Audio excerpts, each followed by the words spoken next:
আপনারা সবাই জানেন যে বর্তমানে কিন্তু ই শ্রম কার্ড একটি গুরুত্বপূর্ণ ডকুমেন্টস। বর্তমানে কিন্তু ই শ্রম কার্ডের মাধ্যমে আপনি কিন্তু সরকারি বিভিন্ন রকম সুবিধা পেতে পারবেন এবং ই শ্রম কার্ডের মাধ্যমে বিভিন্ন রকম গভর্নমেন্টের বেনিফিট কিন্তু পেতে পারবেন। এবং বিভিন্ন স্টেটে কিন্তু ই শ্রম কার্ড যাদের রয়েছে তাদের কিন্তু 1000 টাকা করে ভাতা দেওয়া হচ্ছে এবং পশ্চিমবঙ্গে পরবর্তীকালে এই সিস্টেমটা চালু হবে। তো সেই জন্য যাদের কাছে বর্তমানে ই শ্রম কার্ড নেই তারা কিন্তু অবশ্যই ই শ্রম কার্ডের জন্য রেজিস্ট্রেশন করে রাখুন এবং ই শ্রম কার্ডটি জেনারেট করে নিন। এবার এই নতুন ই শ্রম কার্ড তৈরি করার জন্য বর্তমানে কিন্তু অনেক নিয়মের পরিবর্তন করা হয়েছে এবং নতুন কিন্তু অনেক অপশন কিন্তু যুক্ত করা হয়েছে।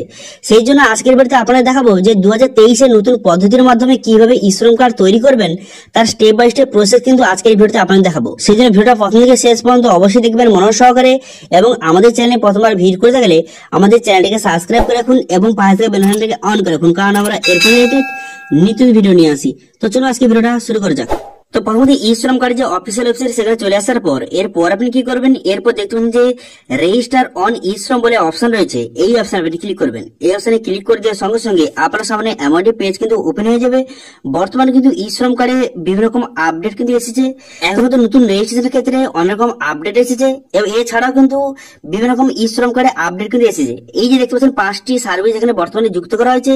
এই 5টি সার্ভিস কি কি অথবা কিভাবে রেজিস্ট্রেশন করবেন এটা নিয়ে আগের ভিডিওতে আমি দেখিয়ে দিয়েছি। আজকের ভিডিওতে আপনাদের দেখাবো যে ই শ্রম কার্ডের জন্য কিভাবে নতুন রেজিস্ট্রেশন করবেন। তো দেখুন, নতুন রেজিস্ট্রেশন করার জন্য প্রথম দেখতে পাচ্ছেন এখানে মোবাইল নাম্বার। এখানে আপনারা মোবাইল নাম্বারটা সঠিকভাবে বসিয়ে দিবেন। মোবাইল নাম্বারটা বসিয়ে দেওয়ার পর এখানে ক্যাপচারে বসিয়ে দেওয়ার পর এই ধরনের নো করবেন, ঠিক আছে। এই ধরনের নো করে দেওয়ার পর এখানে সেন্ড ওটিপি বাটনে ক্লিক করবেন। সেন্ড ওটিপি বাটনে ক্লিক করলে আপনার মোবাইল নাম্বারে ওটিপি আসবে। সেই ওটিপিটা বসিয়ে এখানে সাবমিট বাটনে ক্লিক করবেন। সাবমিট বাটনে ক্লিক করে দেওয়ার পর এখানে আধার নাম্বার বসিয়ে দেবেন। বসিয়ে দেওয়ার পর ওটিপি সিলেক্ট করে নেওয়ার পর এখানে ক্যাপচারা বসিয়ে এখানে ঠিক চিহ্ন মেরে দেওয়ার পর এখানে সাবমিট বাটনে ক্লিক করবেন। সাবমিট বাটনে ক্লিক করে দেওয়ার পর আপনার আধার কার্ডের সঙ্গে যে মোবাইল মালিক আছে সেই মোবাইলে ওটিপি যাবে। সেই ওটিপিটা বসিয়ে এখানে ভ্যালিডেট বাটনে ক্লিক করবেন, ঠিক আছে। ওটিপিটা বসিয়ে ভ্যালিডেট বাটনে ক্লিক করবেন। ভ্যালিডেট বাটনে ক্লিক করে দেওয়ার সঙ্গে সঙ্গে তারপর কিন্তু নেক্সট পেজ আপনার সামনে এইভাবে কিন্তু ওপেন হয়ে যাবে। তো এরপর আপনি কি করবেন, এরপর দেখতে পাচ্ছেন কন্টিনিউ টু এন্টার ডিটেলস, এই অপশনে ক্লিক করবেন। এই অপশনে ক্লিক করে দেওয়ার পর এখানে কিন্তু আপনার মোবাইল নাম্বার শো করছে। এরপর কিন্তু ইমেলটা বসিয়ে দেবেন। তারপর কিন্তু ম্যারিটাল স্ট্যাটাস আপনি বিবাহিত বা অবিবাহিত এখান থেকে সিলেক্ট করে নেবেন। করে নেওয়ার পর তারপর কিন্তু আপনার এখানে ফাদার নেম অথবা হাজব্যান্ড নেম এখান থেকে সিলেক্ট কিন্তু করে নেবেন। এবার যেটা আপনি সিলেক্ট করবেন তার নামটা বসিয়ে দেওয়ার পর এখানে কাস্ট, এখানে কাস্টটা সিলেক্ট করে নেবেন। কাস্ট সিলেক্ট করে নেওয়ার পর তারপর ব্লাড গ্রুপ জেনে থাকেন তো দেবেন, যে না জেনে থাকেন তাহলে দেওয়ার দরকার নেই। তাহলে প্রতিবন্ধী যদি হয়ে থাকেন ইয়েস করবেন অথবা নো করে দেবেন। তারপর যাকে নমিনি রাখতে চান তো নমিনি ডিটেইলস কিন্তু এখানে বসাতে হবে, যেরকম কিন্তু নমিনির নাম, ডেট অফ বার্থ, জেন্ডার এবং নমিনির সঙ্গে আপনার সম্পর্ক কি এখান থেকে বসিয়ে নেওয়ার পর 7 কন্টিনিউ বাটনে ক্লিক করবেন। 7 কন্টিনিউ বাটনে ক্লিক করে দেওয়ার পর রেসিডেন্সিয়াল ডিটেইলস বসাতে হবে। তো সেই জন্য প্রথম কি করবেন, স্টেটটা সিলেক্ট করে নেবেন, তারপরে ডিস্ট্রিক্ট সিলেক্ট করে নেবেন, তারপরে আপনার কারেন্ট অ্যাড্রেস বর্তমানে যে অ্যাড্রেসে আপনি থাকছেন সেই অ্যাড্রেসটাকে সঠিকভাবে কিন্তু বসিয়ে নেবেন, ঠিক আছে।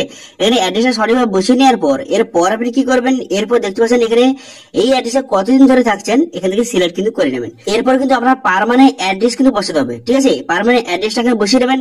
তো এখান থেকে অ্যাড্রেস 1, অ্যাড্রেস 2 বসিয়ে নেওয়ার পর স্টেট, ডিস্ট্রিক্ট, এখানে পিনকোড নাম্বার সঠিকভাবে কিন্তু বসিয়ে নেবেন, ঠিক আছে। বসিয়ে নেওয়ার পর 7 কন্টিনিউ বাটনে ক্লিক করবেন। তারপর কিন্তু এডুকেশন ডিটেলস আপনাকে বসাতে হবে। তো আপনি কতদূর পড়াশোনা করেছেন এখান থেকে সিলেক্ট কিন্তু করে নেবেন। এখান থেকে সিলেক্ট করে নেওয়ার পর তারপর কিন্তু দেখতে পাচ্ছেন আপনার যে মান্থলি ইনকাম, আপনার ইনকাম কত করেন মাসে, তো এখানে সিলেক্ট কিন্তু করে নেবেন, ঠিক আছে। সিলেক্ট করে নেওয়ার পর তারপর কিন্তু এডুকেশন সার্টিফিকেট অথবা ইনকাম সার্টিফিকেট দিতেও পারেন, না দিতে পারেন, কোনো সমস্যা নেই। তারপরে 7 কন্টিনিউ বাটনে ক্লিক করবেন। 7 কন্টিনিউ বাটনে ক্লিক করে দেওয়ার সঙ্গে সঙ্গে তারপরে যদি আপনি কি কাজ করেন এখান থেকে সিলেক্ট কিন্তু করতে হবে। আপনি যদি উবার, ওলা এখানে কাজ করেন বা জোম্যাটোতে কাজ করেন তাহলে ইয়েস করবেন অথবা এখানে নো কিন্তু করে দেবেন, ঠিক আছে। নো করে দেওয়ার পর তারপর আপনি কি কাজ করেন এখান থেকে সেটা বসিয়ে নেবেন। এখানে সার্চ অপশনে ক্লিক করে আপনি যেই কাজটি করেন সেই কাজটি এখান থেকে সিলেক্ট কিন্তু করে নেবেন। তো এইভাবে সার্চ করবেন। সার্চ করার পর সেই কাজগুলির নাম এখানে শো হয়ে যাবে। এরপর আপনি যেই কাজটি করেন সেই কাজটি এখান থেকে সিলেক্ট কিন্তু করে নেবেন, ঠিক আছে। সেই কাজটি সিলেক্ট করে নেওয়ার পর এরপর আপনি কি করবেন, এরপর দেখতে পাচ্ছেন আপনি কতদিন ধরে কাজ করছেন এখান থেকে সিলেক্ট কিন্তু করে নেবেন। করে নেওয়ার পর তারপর এগুলো আপনি যে বিভিন্ন রকম স্কিল রয়েছে, আপনি যদি কোনো ট্রেনিং শিখতে চান তাহলে এখানে সিলেক্ট কিন্তু করে নেবেন। তো সিলেক্ট করলে সুবিধাটা কি হবে, পরবর্তীকালে আপনি যেই ট্রেনিংটা শিখতে চান যদি পরবর্তীকালে সেই ট্রেনিংটা যখন হবে তখন কিন্তু আপনাকে ইনভাইট কিন্তু করা হবে। তখন আপনি ফ্রিতে সম্পূর্ণ বিনামূল্যে আপনি সেই ট্রেনিংটা কিন্তু কমপ্লিট কিন্তু করতে পারবেন। সেই জন্য কিন্তু যারা ট্রেনিং শিখতে চান তারা কিন্তু সিলেক্ট কিন্তু করে নেবেন। করে নেওয়ার পর 7 কন্টিনিউ বাটনে ক্লিক করে দেওয়ার পর আপনাকে ব্যাংক অ্যাকাউন্ট ডিটেইলস বসাতে হবে। তো সেই জন্য কিন্তু অ্যাকাউন্ট নাম্বার বসিয়ে দেবেন। অ্যাকাউন্ট নাম্বারটা বসিয়ে দেওয়ার পর তারপর আপনি কি করবেন, তারপর এখানে পুনরায় কিন্তু সেই অ্যাকাউন্ট নাম্বারটা বসিয়ে দেবেন। বসিয়ে দেওয়ার পর অ্যাকাউন্ট হোল্ডার নেম আপনার নামটা বসিয়ে দেওয়ার পর আইএফসি কোডটা এখানে বসিয়ে নেবেন, বসিয়ে নেবেন। সার্চ বাটনে ক্লিক করলে এখানে কিন্তু ব্যাংকের নেম এবং ব্রাঞ্চ নেম কিন্তু অটোমেটিক চলে আসবে। চলে আসার পর তারপর কিন্তু 7 কন্টিনিউ বাটনে ক্লিক করবেন। 7 কন্টিনিউ বাটনে ক্লিক করে দেওয়ার সঙ্গে সঙ্গে পুরো পিভিটা আপনার সামনে শো হয়ে যাবে। এখান থেকে পুরো ডিটেইলসটা আপনি দেখে নেবেন যে আপনার সমস্ত ডিটেইলস ঠিকঠাক আছে নাকি। তারপর এখানে ঠিক চিহ্ন মারবেন। এখানে ঠিক চিহ্ন মেরে দেওয়ার পর তারপরে ন্যাশনাল ক্যারিয়ার সার্ভিস, আপনি যদি কোনো জব পেতে চান বা কোনো কাজে নিযুক্ত হতে চান তাহলে ইয়েস বাটনে ক্লিক করবেন অথবা এখানে নো বাটনে ক্লিক করবেন। যদি ইয়েস বাটনে ক্লিক করেন তাহলে কিন্তু পরবর্তীকালে কোনো যদি কাজের সুবিধা আসে, আপনার ডিটেইলস দিয়েছেন যে সেই ডিটেইলস অনুযায়ী যদি কাজের সুবিধা আছে আপনাকে কিন্তু মেসেজ করা হবে। তো দেখে নেওয়ার পর তারপর কিন্তু সাবমিট বাটনে ক্লিক করে দেওয়ার সঙ্গে সঙ্গে আপনার কিন্তু ই শ্রম কার্ডটি এইভাবে কিন্তু জেনারেট হয়ে যাবে।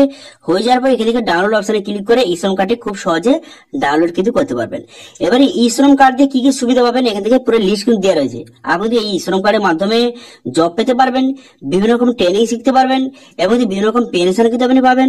তো সেই জন্য কিন্তু ই শ্রম কার্ডটি খুবই গুরুত্বপূর্ণ একটি ডকুমেন্ট। সবাই কিন্তু অবশ্যই ই শ্রম কার্ডটি কিন্তু জেনারেট কিন্তু করে রাখবেন। তো ই শ্রম কার্ডের মাধ্যমে গভর্নমেন্টের বিভিন্ন রকম স্কিমের কিন্তু আপনি লাভ উঠাতে পারবেন। এর মধ্যে বিভিন্ন রকম পেনশন আপনি পাবেন এবং বিভিন্ন রকম যদি আপনি কাজের সুবিধা পেতে চান তাহলে ই শ্রম কার্ডের মাধ্যমে খুব সহজে আপনি সরকারি অথবা বেসরকারি কাজের সুবিধা কিন্তু পেতে পারবেন। ঠিক আছে, সেই জন্য যারা বর্তমানে কিন্তু ই শ্রম কার্ড তৈরি করেননি তারা কিন্তু অবশ্যই ই শ্রম কার্ডটা তৈরি করে নেবেন। ই শ্রম কার্ডে পরবর্তীকালে আরো কিন্তু গভর্নমেন্টের তরফ থেকে বিভিন্ন রকম বেনিফিট দেওয়া হবে এবং কিন্তু বর্তমানে ই শ্রম কার্ডে কিন্তু বিভিন্ন স্টেটে কিন্তু টাকা দেওয়া হচ্ছে, 1000 টাকা করে দেওয়া হচ্ছে। তো পরবর্তীকালে ওয়েস্ট বেঙ্গলে কিন্তু এই সিস্টেমটা চালু করা হবে। যাদের কিন্তু ই শ্রম কার্ড রয়েছে তাদের কিন্তু প্রত্যেক মাসে কিন্তু একটা ভাতা কিন্তু দেওয়া হবে। ঠিক আছে, তো সেই জন্য যারা বর্তমানে ই শ্রম কার্ড তৈরি করেননি তারা কিন্তু অবশ্যই ই শ্রম কার্ডটা তৈরি কিন্তু করে নেবেন। ঠিক আছে, এবং এই ই শ্রম কার্ড পোর্টালে বর্তমানে যে 5টি সার্ভিস বর্তমানে নতুন যোগ করা হয়েছে সেই 5টি সার্ভিস কি কি অথবা কিভাবে সেখানে রেজিস্ট্রেশন করবেন, তার কিভাবে বেনিফিট পাবেন সেটা নিয়ে কিন্তু আগের ভিডিওতে আমি দেখিয়ে দিয়েছি। তার লিঙ্ক আই বাটনে ভিডিও ডেসক্রিপশনে দিয়ে দেবো, সেখানে খুব সহজে দেখে নিতে পারবেন যে বর্তমানে ই শ্রম কার্ডে কিন্তু 5টি সার্ভিস যে যোগ করা হয়েছে সেই সার্ভিসগুলি কি কি অথবা কিভাবে বেনিফিট পাবেন।